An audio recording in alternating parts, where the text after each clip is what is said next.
আমি মারিয়া আক্তার লোনা, ডাকসুর সাবেক ভিপি নুরুল হক নূর, গণ অধিকার পরিষদের সভাপতি নুরুল হক নূরের।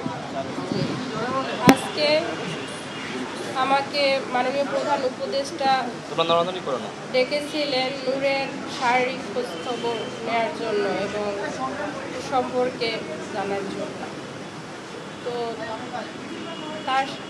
সে ওর বর্তমান শারীরিক অবস্থার খোঁজখবর নিয়েছেন এবং এই ঘটনার যে ন্যাক্কারজনক হামলা ওর উপরে হয়েছে তার আইনগত দুঃখ প্রকাশ করেছেন এবং আইনগত ব্যবস্থা নেওয়ার আশ্বস্ত করেছেন। আর সাথে সাথে ওর উপরে যে গুরুতর হামলা হয়েছে তার যে শারীরিক কন্ডিশন সব কিছু বিবেচনা করে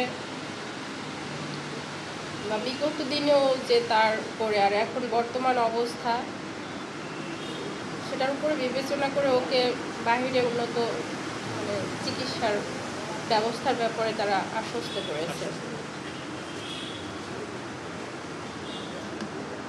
এটুকুই বলার জন্য।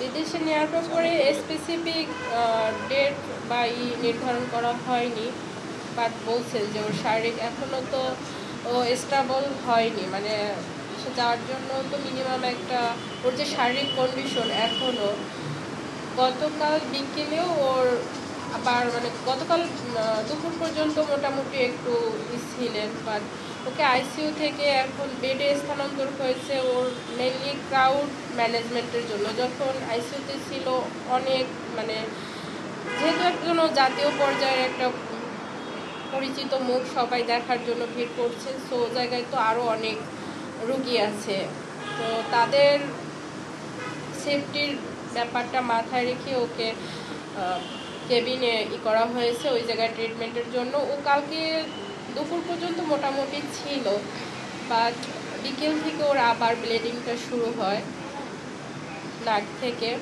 আর রাত 12টার পরে আবার বমি মানে যেহেতু আপনারা তো জানেন যে ওর যেহেতু ব্রেইনে হ্যামারেজ, সো ওই জায়গা থেকে আর আজকে দুপুরেও মানে আজকে সকাল থেকেই ওর একটু অস্বাভাবিক মানে ও হয়তো আগে তাকাতো বা পরিচিত কাউকে দেখলেও কথা বলতে চায় বা চাইতো, বাট কথা বলতে গেলেও হঠাৎ করে স্টপ হয়ে যাচ্ছে, কথা বলতে ওভাবে পারতেছে না।